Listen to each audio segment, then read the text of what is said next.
ദൈവത്തിൻ്റെ അനന്തമായ സ്നേഹവലയത്തിൽ നിന്ന് നമ്മെ അകറ്റി നിർത്തുന്നതെന്തോ അതാണ് പാപം.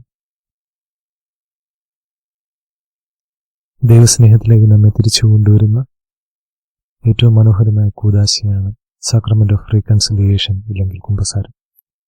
ദൈവപ്രമാണങ്ങൾ, തിരുസഭയുടെ കൽപ്പനകൾ, മൂലപാപങ്ങൾ തുടങ്ങിയവയെപ്പറ്റി ഓർത്ത് പശ്ചാത്തപിച്ച് പ്രതിജ്ഞിച്ച ശേഷം പാപങ്ങൾ ഏറ്റുപറയണം കുമ്പസാരത്തിൽ. ഒരു നല്ല കുമ്പസാരത്തിന് വേണ്ട കാര്യങ്ങൾ 5 പാപങ്ങളെല്ലാം ക്രമമായി ഓർക്കുന്നത്, പാപങ്ങളെക്കുറിച്ച് പശ്ചാത്തപിക്കുന്നത്, മേലിൽ പാപം ചെയ്യില്ലെന്ന് പ്രതിജ്ഞ ചെയ്യുന്നത്, ചെയ്തു പോയ മാരക പാപങ്ങളെല്ലാം വൈദികരെ അറിയിക്കുന്നത്, വൈദികൻ കൽപ്പിക്കുന്ന പ്രായശ്ചിത്തം നിറവേറ്റുന്നത്. നമുക്കാദ്യം 10 പ്രമാണങ്ങളുടെ ഒരു ആത്മശോധന നടത്താം. 1-ാമത്തെ കൽപ്പന, നിന്റെ ദൈവമായ കർത്താവ് ഞാനാകുന്നു, ഞാനല്ലാതെ മറ്റൊരു ദൈവം നിനക്കുണ്ടാകരുത്. സൃഷ്ടാവിനേക്കാൾ ഉപരി സൃഷ്ടിയോടുള്ള ആരാധന. ആരെങ്കിലും മന്ത്രവാദികളുടെയോ കൂടോത്രക്കാരുടെയോ പുറകെ പോയി അന്യദേവന്മാരെ ആരാധിച്ചാൽ അവനെതിരെ ഞാൻ മുഖം തിരിക്കുകയും അവനെ സ്വജനത്തിൽ നിന്ന് വിച്ഛേദിച്ച് കളയുകയും ചെയ്യും. അന്യദൈവങ്ങളോടുള്ള അടുപ്പം, ആരാധന, മന്ത്രവാദം, വാരഫലം ഇവയിൽ വിശ്വസിച്ചിട്ടുണ്ടോ? ആകാശത്തിലെ നക്ഷത്രങ്ങൾ നോക്കുന്നത്, ജ്യോതിഷം, രാഹുകാലം, കൈനോട്ടം, മന്ത്രച്ചരട്, ചില ദിവസങ്ങൾക്കും മാസങ്ങൾക്കും പ്രാധാന്യം നൽകുന്നത്, കൂടോത്രം, ജാതകം, മുഖലക്ഷണം നോക്കൽ, സ്ഥാനം നോക്കൽ എന്നിവ ചെയ്തിട്ടുണ്ടോ? തകിട്, ഏലസ്, ഓതിയ ചരട് എന്നിവ ശരീരത്തിൽ ധരിച്ചിട്ടുണ്ടോ? മന്ത്രവാദികൾ, കണിയാന്മാർ, മുസ്ലിയാരുമാർ, തിരുമേനികൾ എന്നിവരുടെ അടുക്കൽ പോയിട്ടുണ്ടോ? കൂടോത്രവുമായി ബന്ധപ്പെട്ട ഏതെങ്കിലും സാധനങ്ങൾ വീട്ടിലോ പറമ്പിലോ കുഴിച്ചിട്ടിട്ടുണ്ടോ? വീടിന്റെ അതിരുകൾ വിലക്കിയിട്ടുണ്ടോ? പക്ഷിനോട്ടം, കവടിനിരത്തൽ, മഷിനോട്ടം എന്നിവയിലൂടെ പ്രശ്നം വെച്ചിട്ടുണ്ടോ? കൂടോത്രത്തിന് ആരെങ്കിലും പ്രേരിപ്പിച്ചിട്ടുണ്ടോ? വെളിച്ചപ്പാടുള്ള സ്ഥലങ്ങളിൽ പോയിട്ടുണ്ടോ? വിഗ്രഹങ്ങളെ വണങ്ങിയിട്ടുണ്ടോ? അമ്പലങ്ങളിലെ ഭസ്മം, പൂവ്, ജലം, പ്രസാദം, നൈവേദ്യങ്ങൾ എന്നിവ ഉപയോഗിച്ചിട്ടുണ്ടോ? അന്ധവിശ്വാസങ്ങൾ വെച്ച് പുലർത്തിയിട്ടുണ്ടോ? പൂച്ച വിലങ്ങനെ ചാടുക, പല്ലിച്ച് ലയ്ക്കുക, വലതുകാൽ വെച്ച് കയറുക, 1 പിഴച്ചാൽ 3 പിഴയ്ക്കും, നിറകുടം, കാലിക്കുടം, 4-ാമത്തെ പെണ്ണ്, 3 പേര് യാത്ര പോകരുത്, യാത്രക്കിറങ്ങുമ്പോൾ പിറകു വിളിക്കരുത്, രാത്രിയിൽ യാത്ര പാടില്ല, വിശ്വാസത്തിൽ നിന്നല്ലാതെ ഉത്ഭവിക്കുന്ന എന്തും പാവമാണ്. റോമ 14:23. ദൈവത്തിൽ ആശ്രയിക്കാതെ ദർശനങ്ങളുടെയും ഭാവി പ്രവചിക്കുന്നവരുടെയും വാക്കുകൾ ആശ്രയിക്കുകയോ അങ്ങനെ ചെയ്യാൻ മറ്റുള്ളവരെ പ്രേരിപ്പിക്കുകയോ ചെയ്തിട്ടുണ്ടോ? വിശുദ്ധർക്ക് എൻ്റെ ഹൃദയത്തിൽ അമിത പ്രാധാന്യം നൽകുകയോ ദൈവത്തെക്കാൾ അധികം അവരെ ഭയപ്പെടുകയോ ചെയ്തിട്ടുണ്ടോ? വിശുദ്ധരെപ്പറ്റി അനാദരവോടെ സംസാരിക്കുകയോ ചിന്തിക്കുകയോ ചെയ്തിട്ടുണ്ടോ? ദൈവപ്രീതിയേക്കാൾ അധികം മനുഷ്യപ്രീതി നേടാൻ ശ്രമിച്ചിട്ടുണ്ടോ? മനുഷ്യനെ പ്രീതിപ്പെടുത്തുവാൻ ദൈവത്തെ മറന്ന് പ്രവർത്തിച്ചിട്ടുണ്ടോ? അഹങ്കാരമുണ്ടോ? സ്ഥാനമാനങ്ങൾ, പ്രശസ്തി, അധികാരം, ബഹുമതി ഇവ വിഗ്രഹമാവുന്നുണ്ടോ? ധനം, ലൗകിക കാര്യങ്ങൾ വിഗ്രഹമാവുന്നുണ്ടോ? ഭക്ഷണാസക്തി, സിനിമാ ഭ്രമം തുടങ്ങിയവ. ജോലി, സമയം ഇവ വിഗ്രഹമാവുന്നുണ്ടോ? കുടുംബം, കൂട്ടുകാർ ഇവ വിഗ്രഹമാവുന്നുണ്ടോ? മദ്യം, കഞ്ചാവ്, മയക്കുമരുന്ന്, പുകവലി, മുറുക്ക്, പൊടിവലി, ചീട്ടുകളി, ദുശീലങ്ങളുണ്ടോ? മറ്റുള്ളവരെ ദുശീലങ്ങളിലേക്ക് ആകർഷിക്കുകയോ പ്രേരിപ്പിക്കുകയോ ചെയ്തിട്ടുണ്ടോ? ദൈവത്തിന്റെ നന്മകൾക്കും അനുഗ്രഹങ്ങൾക്കും അവിടുത്തോട് നന്ദി പറയാതിരുന്നിട്ടുണ്ടോ? ആരോടെങ്കിലും പ്രത്യേക മമതയുണ്ടോ? ദൈവത്തെക്കാൾ 1-ാം സ്ഥാനം മറ്റെന്തെങ്കിലും കൊടുക്കുന്നുണ്ടോ? പണം, വ്യക്തി, പ്രതാപം, ശരീരം, സൗന്ദര്യം, സൽപ്പേര്, ലഹരി വസ്തുക്കൾ, സുഖസൗന്ദര്യങ്ങൾ, അങ്ങനെ എന്തെങ്കിലും. അന്യായമായി സമ്പത്ത് കൈയടക്കുന്ന വഴികൾ നോക്കിയിട്ടുണ്ടോ? ധനം കൊണ്ടുണ്ടാകുന്ന പ്രശ്നങ്ങൾ. 2-ാമത്തെ കൽപ്പന, ദൈവത്തിന്റെ തിരുനാമം വൃഥാ ഉപയോഗിക്കരുത്. പ്രസ്താവനകൾക്ക് ബലം കിട്ടാനായി കൂടെ ആണയിടുന്ന സ്വഭാവമുണ്ടോ?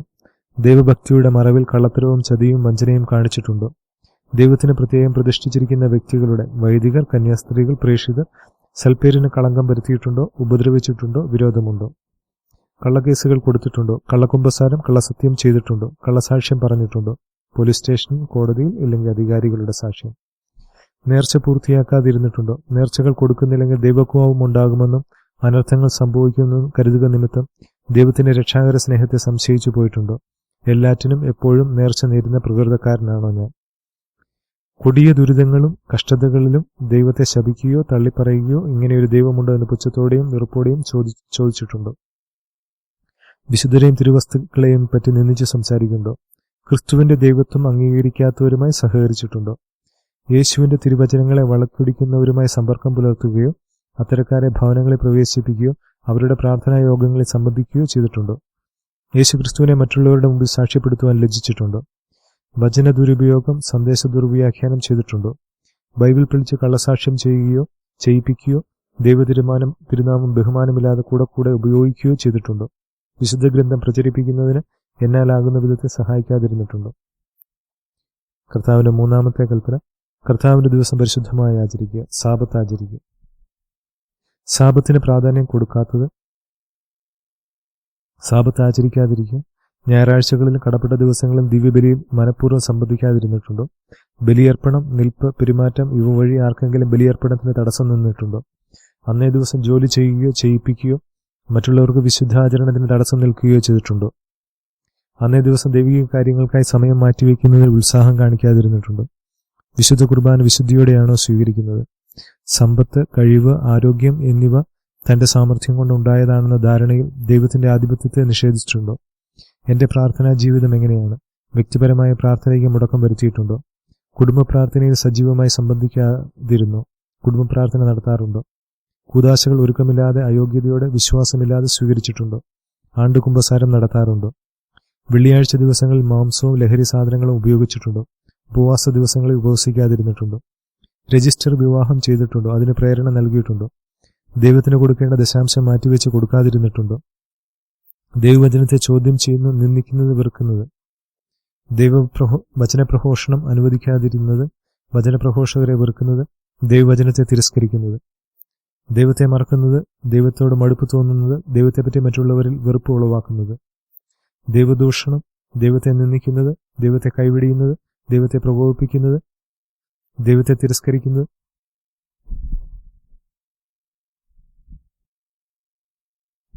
ദൈവത്തിന്റെ ഉടമ്പടി ലംഘിക്കുന്നത്, ദൈവത്തെ അവഹേളിക്കുന്നത്, ദൈവമഹത്വത്തിന് ക്ഷതമേൽപ്പിക്കുന്നത്, ദൈവത്തെ പരീക്ഷിക്കുന്നത്, രക്ഷാകര പ്രവൃത്തി തിരസ്കരിക്കുന്നത്, ദൈവത്തെ വേദനിപ്പിക്കുന്നത്, ദൈവത്തിന്റെ അത്ഭുതങ്ങളെ മറക്കുന്നത്, സ്വന്തമായ പ്രവൃത്തികളെ ആദരിക്കാതിരിക്കുന്നത്, ദൈവത്തിന്റെ പ്രവൃത്തികളെ ശ്രദ്ധിക്കാതിരിക്കുന്നത്. നാലാമത്തെ കൽപ്പന, മാതാപിതാക്കളെ ബഹുമാനിക്കുക. നിന്റെ ദൈവമായ കർത്താവ് തരുന്ന രാജ്യത്ത് നീ ദീർഘകാലം ജീവിച്ചിരിക്കേണ്ടതിന് നിന്റെ പിതാവിനെയും മാതാവിനെയും ബഹുമാനിക്കുക. മാതാപിതാക്കളെ സ്നേഹിക്കുകയും അംഗീകരിക്കുകയും ചെയ്യാതിരുന്നിട്ടുണ്ടോ?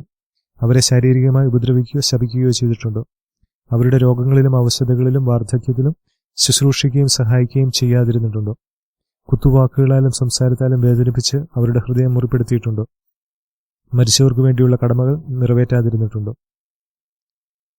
ഇനി നാലാമത്തെ കൽപ്പനയിലെ തന്നെ വിവാഹിതർക്ക് വേണ്ടിയിട്ടുള്ള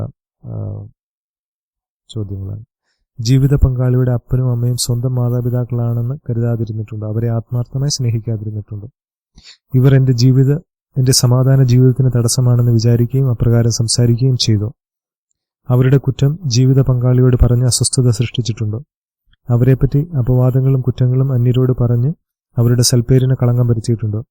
ഭാര്യ ഭർത്തൃ വീട്ടുകാരെ കുറ്റപ്പെടുത്തിയിട്ടുണ്ടോ? ഭാര്യയോട് പിണങ്ങി വീട്ടിൽ നിന്ന് ഇറക്കി വിടുകയോ അവളുടെ വീട്ടിലേക്ക് പറഞ്ഞയക്കുകയോ ചെയ്തിട്ടുണ്ടോ? ജീവിത പങ്കാളിയുടെ കുടുംബം, മാതാപിതാക്കൾ, ബന്ധുക്കൾ എന്നിവരെപ്പറ്റി പരസ്പരം കുറ്റപ്പെടുത്തിയും തരം താഴ്ത്തിയും സംസാരിച്ചിട്ടുണ്ടോ? ജീവിത പങ്കാളിയെ ശാരീരികമായി വേദനിപ്പിച്ചിട്ടുണ്ടോ? അസഭ്യ വാക്കുകൾ പറഞ്ഞിട്ടുണ്ടോ? പരസ്പരം സംശയിച്ചിട്ടുണ്ടോ? ജീവിത പങ്കാളിയുടെ ശാരീരിക ആവശ്യങ്ങൾ പൂർത്തിയാക്കാതിരുന്നിട്ടുണ്ടോ? ലൈംഗികമായി പീഡിപ്പിച്ചിട്ടുണ്ടോ? ദാമ്പത്യധർമ്മം നിർവഹിക്കാറുണ്ടോ? ജീവിത പങ്കാളിയോടുള്ള ബന്ധം എപ്രകാരമാണ്? ജീവിത പങ്കാളിയോട് അവിശ്വസ്തത പുലർത്താറുണ്ടോ? പരസ്പരം അനുസരിക്കാതിരുന്നിട്ടുണ്ടോ? ജീവിത പങ്കാളിയെ കുട്ടികളുടെയും മറ്റുള്ളവരുടെയും മുമ്പിൽ തരംതാഴ്ത്തി സംസാരിച്ചിട്ടുണ്ടോ? അടുത്ത കുട്ടികളോടുള്ള മാതാപിതാക്കൾക്ക് നടത്തുന്ന കുട്ടികളോടുള്ള കടമകളാണ്. മക്കളെ കഠിനമായി ശിക്ഷിക്കാറുണ്ടോ? മക്കളെ സദാ കുറ്റപ്പെടുത്തുന്ന സ്വഭാവമുണ്ടോ? അവരെ കർത്താവിന്റെ ശിക്ഷണത്തിലും ഉപദേശത്തിലും വളർത്തിയോ? ചില കുട്ടികളോട് മാത്രം പക്ഷപാതം കാട്ടിയിട്ടുണ്ടോ? ഗൗരവമായ കാരണങ്ങളില്ലാതെ കുടുംബസ്വത്തിന്റെ അവകാശം മക്കൾക്ക് നിഷേധിച്ചിട്ടുണ്ടോ? നല്ല മാതൃക കാട്ടി പാപസാഹചര്യങ്ങളിൽ നിന്ന് മക്കളെ പിന്തിരിപ്പിച്ചിട്ടുണ്ടോ? അടുത്ത അധികാരികളുടെ അധീനരാണ് നമ്മളെല്ലാവരും. നിലവിലുള്ള അധികാരികളെ സ്നേഹിക്കാതെയും അംഗീകരിക്കാതെയും ബഹുമാനിക്കാതെയും ഇരുന്നിട്ടുണ്ടോ? അവരുടെ മുമ്പിൽ നല്ല പിള്ള ചമയാൻ വേണ്ടി ആത്മാർത്ഥതയില്ലാതിരുന്നിട്ടുണ്ടോ? മേലധികാരികളെ എല്ലാ കാര്യത്തിലും അനുസരിക്കാതിരുന്നിട്ടുണ്ടോ? മുതിർന്നവരെയും മേലധികാരികളെയും അനുസരിക്കാതിരുന്നിട്ടുണ്ടോ? ഗുരുക്കന്മാരുടെ ബഹുമാനവും അനുസരണയും എങ്ങനെ? ജോലി ചെയ്യുന്ന സ്ഥാപനത്തോട് വിശ്വസ്തതയും സ്നേഹവും പുലർത്താറുണ്ടോ? ഭൃത്യരുമായുള്ള ബന്ധം എപ്രകാരമാണ്? സമൂഹത്തിലെ മന്ദബുദ്ധികൾ, മാനസിക രോഗികൾ, വികലാംഗർ, അന്ധർ, മൂകർ, ബധിരർ എന്നിവരോട് അനുകമ്പ കാണിക്കാതിരുന്നിട്ടുണ്ടോ? സർക്കാർ നിയമങ്ങൾ അനുസരിക്കാതിരുന്നിട്ടുണ്ടോ? അധികാരികൾക്ക് വേണ്ടി പ്രാർത്ഥിക്കാറുണ്ടോ? കർത്താവിന്റെ അഞ്ചാമത്തെ കൽപ്പന, കൊല്ലരുത്. സഹോദരനെ വെറുക്കുന്നവൻ കൊലപാതകയാണെന്നാണ് യോഹന്നാൻ ശ്ലീഹ പറഞ്ഞിരിക്കുന്നത്. മറ്റുള്ളവരെ വേദനിപ്പിക്കുകയോ വിദ്വേഷം വെച്ച് പുലർത്തുകയോ പരദൂഷണം പറയുകയോ വിരോധം വെച്ച് പുലർത്തുകയോ ചെയ്തിട്ടുണ്ടോ? മറ്റുള്ളവരുടെ സൽപ്പേരിന് കളങ്കം വരുത്തിയിട്ടുണ്ടോ? വിവാഹം മുടക്കിയിട്ടുണ്ടോ? പക്ഷപാതം കാണിച്ചിട്ടുണ്ടോ? അസൂയയുണ്ടോ? അസഭ്യവചനങ്ങൾ പറയുന്ന സ്വഭാവമുണ്ടോ? ആരോടെങ്കിലും ക്ഷമിക്കുവാനുണ്ടോ? ഭ്രൂണഹത്യ നടത്തിയിട്ടുണ്ടോ? ഭ്രൂണഹത്യ നടത്താൻ ഒരുങ്ങുകയോ തീരുമാനിക്കുകയോ ചെയ്തിട്ടുണ്ടോ? ഭ്രൂണഹത്യയ്ക്ക് പ്രേരിപ്പിച്ചിട്ടുണ്ടോ? ഭ്രൂണഹത്യയ്ക്ക് ശേഷം പരിഹാരം ചെയ്യാതിരുന്നിട്ടുണ്ടോ? വധിക്കുകയോ വധിക്കാൻ ഗൂഢാലോചന നടത്തുകയോ ചെയ്തിട്ടുണ്ടോ? ദൈവം തന്നതും ദൈവം എടുക്കേണ്ടതുമായ ജീവനെ എടുക്കാൻ ശ്രമിച്ചിട്ടുണ്ടോ? ആത്മഹത്യാശ്രമം നടത്തിയിട്ടുണ്ടോ? അതിനുള്ള ആഗ്രഹം മനസ്സിൽ വയ്ക്കാറുണ്ടോ? അതിന് പ്രേരണ നൽകിയിട്ടുണ്ടോ? ആരുടെയെങ്കിലും മരണത്തിന് കാരണമായിട്ടുണ്ടോ? മദ്യപാനം, പുകവലി, മയക്കുമരുന്ന്, അമിതമായ ജോലി, അമിതമായ ഉറക്കമൊഴിവ്, അമിതമായ ഭക്ഷണരീതി തുടങ്ങിയവ വഴി സ്വന്തം ശരീരത്തിന്റെ ആരോഗ്യത്തെ ഹനിച്ചു. കർത്താവിന്റെ 6ാമത്തെ കൽപ്പന, വ്യഭിചാരം ചെയ്യരുത്. ആസക്തിയോടെ പുരുഷനെ സ്ത്രീയെ നോക്കിയിട്ടുണ്ടോ? ലൈംഗിക വൈകൃതങ്ങളായ സ്വയംഭോഗം, സ്വവർഗഭോഗം, വികാരങ്ങൾ ഉണർത്തുന്ന ചിത്രങ്ങൾ, പുസ്തകങ്ങൾ ഇവ വഴി ശരീരത്തിന്റെ പരിശുദ്ധി നശിപ്പിച്ചിട്ടുണ്ടോ? ആരുടെയെങ്കിലും വികാരത്തെ നോട്ടം, സംസാരം, പ്രവൃത്തി, ആംഗ്യം മൂലം ഉണർത്തുവാൻ ഇടയാക്കിയിട്ടുണ്ടോ? വികാരങ്ങൾ ദൈവത്തിന്റെ ദാനമാണെന്നോർത്ത് സ്തുതിച്ച് നന്ദി പറയാതിരുന്നു. വികാരങ്ങളെ നിയന്ത്രിക്കുന്നതിൽ അശ്രദ്ധ കാണിച്ചു. എന്റെ സ്പർശനം, കത്ത്, ഫോൺ, പെരുമാറ്റം ഇവ വഴി മറ്റുള്ളവർക്ക് പാപകാരണമായിട്ടുണ്ടോ? പഴയ പാപങ്ങളോർത്ത് സന്തോഷിക്കാറുണ്ടോ? ബലാത്സംഗം നടത്തിയിട്ടുണ്ടോ? കുട്ടികളെ ലൈംഗിക ബന്ധത്തിന് ദുരുപയോഗിക്കുകയോ സ്വന്തം രക്തബന്ധത്തിൽപ്പെട്ടവരുമായി ലൈംഗിക ബന്ധം നടത്തുകയോ ചെയ്തിട്ടുണ്ടോ? സഹോദരങ്ങളെ ഏതെങ്കിലും കാരണങ്ങളാൽ എന്റെ ലൈംഗിക സംതൃപ്തിക്കായി ഞാൻ ഉപയോഗപ്പെടുത്തിയിട്ടുണ്ടോ? പരിശുദ്ധാത്മാവിന്റെ ആലയമായ നിങ്ങളുടെ ശരീരത്തെ വൃത്തിയായി സൂക്ഷിക്കാതിരുന്നിട്ടുണ്ടോ? വിശുദ്ധിയിൽ വളരാൻ ഉത്സാഹിക്കാതിരുന്നിട്ടുണ്ടോ? കണ്ണുകൊണ്ട് മാന്യമല്ലാത്ത വസ്ത്രധാരണം, ഫാഷൻ ഭ്രമം, വ്യക്തികൾ, പുസ്തകങ്ങൾ, പോസ്റ്റർ, സിനിമ, ബ്ലൂ ഫിലിം ഇവയിലൂടെ പാപം ചെയ്തിട്ടുണ്ടോ? കാതുകൊണ്ട് അശ്ലീല സംഭാഷണം, സംഗീതം ഇവയിലൂടെ ദുഷ്ചിന്തകളെ താലോലിച്ചിട്ടുണ്ടോ? ഒളിഞ്ഞു നോക്കിയിട്ടുണ്ടോ? മൃഗഭോഗം ചെയ്തിട്ടുണ്ടോ? വ്യഭിചാര വിവാഹത്തിന് മുമ്പോ പിൻപോ നടത്തിയിട്ടുണ്ടോ? മദ്യപിച്ച് ലൈംഗിക ബന്ധത്തിൽ ഏർപ്പെട്ടിട്ടുണ്ടോ? കൃത്രിമ കുടുംബാസൂത്രണം, മദ്യഗ്രഹണം നടത്തിയിട്ടുണ്ടോ?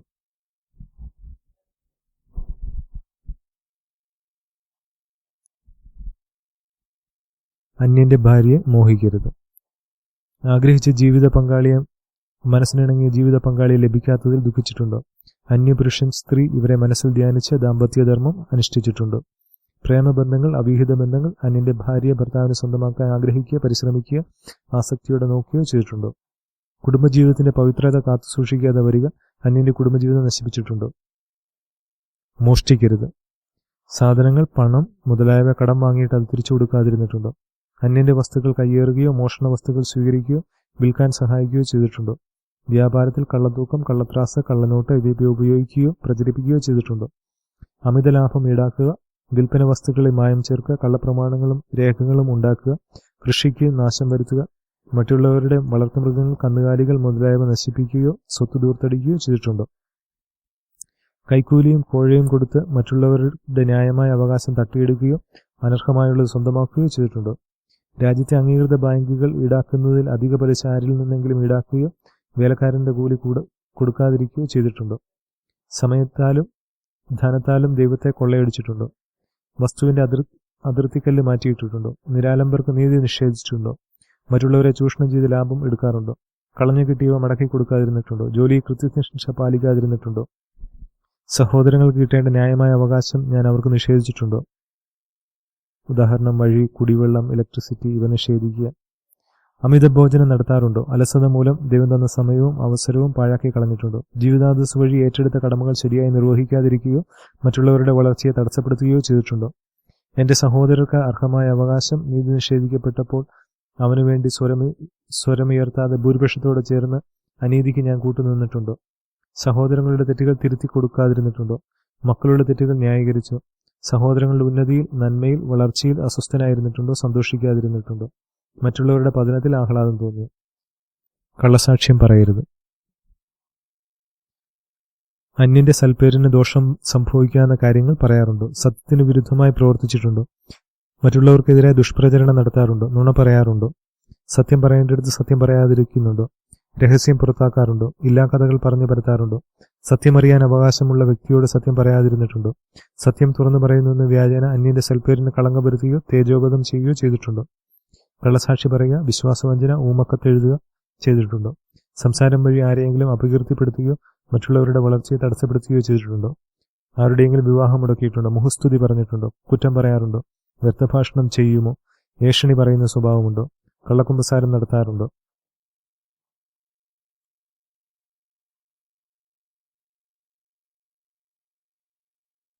കർത്താവിൻ്റെ 10 പ്രമാണങ്ങൾ ഇവയാണ്. നിന്റെ ദൈവമായ കർത്താവ് ഞാനാകുന്നു, ഞാനല്ലാതെ മറ്റൊരു ദൈവം നിനക്കുണ്ടാകരുത്. നിന്റെ ദൈവമായ കർത്താവിൻ്റെ നാമം വൃഥാ ഉപയോഗിക്കരുത്. കർത്താവിൻ്റെ ദിവസം പരിശുദ്ധമായി ആചരിക്കണം. മാതാപിതാക്കളെ ബഹുമാനിക്കണം. കൊല്ലരുത്, വ്യഭിചാരം ചെയ്യരുത്, മോഷ്ടിക്കരുത്, കള്ളസാക്ഷ്യം പറയരുത്, അന്യന്റെ ഭാര്യയെ മോഹിക്കരുത്, അന്യന്റെ വസ്തുക്കൾ മോഹിക്കരുത്. തിരുസഭയുടെ കൽപ്പനകൾ. ഞായറാഴ്ചയും കടപ്പെട്ട തിരുനാളുകളിലും മുഴുവൻ കുർബാനയിൽ പങ്കുകൊള്ളണം. ആ ദിവസങ്ങളിൽ വിലക്കപ്പെട്ട ജോലികൾ ചെയ്യരുത്. ആണ്ടിലൊരിക്കലെങ്കിലും കുമ്പസാരിക്കുകയോ പെസഹാക്കാലത്ത് പരിശുദ്ധ കുർബാന സ്വീകരിക്കുകയും വേണം. സഭ നിർദ്ദേശിച്ചിരിക്കുന്ന ദിവസങ്ങളിൽ ഉപവസിക്കുകയും വിലക്കപ്പെട്ട ഭക്ഷണ സാധനങ്ങൾ വർജിക്കുകയും വേണം. നോമ്പുകാലത്ത് വിവാഹം ആഘോഷിക്കുകയോ സഭ മുടക്കിയിരിക്കുന്ന ആളുകളുമായി വിവാഹം നടത്തുകയോ ചെയ്യരുത്. ദേവാലയത്തിനും വൈദിക ശുശ്രൂഷകരും വൈദികാധ്യക്ഷൻ നിശ്ചയിച്ചിരിക്കുന്ന പദവാരവും മറ്റു ഓഹരികളും കൊടുക്കണം. അടുത്തായിട്ട് നോക്കേണ്ട മൂലപാപങ്ങൾ. ഒന്നാമത്തെ മൂലപാപം അഹങ്കാരം. രണ്ടാമത്തെ ദ്രവ്യാഗ്രഹം. 3 കോപം. 4 കൊതി. 5 അസൂയ. 6 അലസത. ഈ പാപങ്ങളെല്ലാം വൈദികന്റെ മുമ്പിൽ ഏറ്റുപറഞ്ഞ് കുമ്പസാരിക്കണം. അതും ഇപ്പോൾ നിങ്ങൾ മറന്നു പോകുന്നുണ്ടെങ്കിൽ അത് എഴുതി വെച്ചുകൊണ്ട് കുമ്പസാരത്തിന് പോകുമ്പോൾ എഴുതി വെച്ചുകൊണ്ട് പോകണം. അതും ഓരോ പാപം എത്ര തവണ ചെയ്തോ അത് റിപ്പറ്റേഷൻ എന്തുമാത്രമുണ്ട് അത് പറയണം. കുമ്പസാരത്തിന് പോകുമ്പോൾ എത്ര കാലമായി കുമ്പസാരിച്ചിട്ട് പ്രായശ്ചിത്തം ചെയ്തോ അത് വൈദികനോട് ആദ്യമേ പറയണം.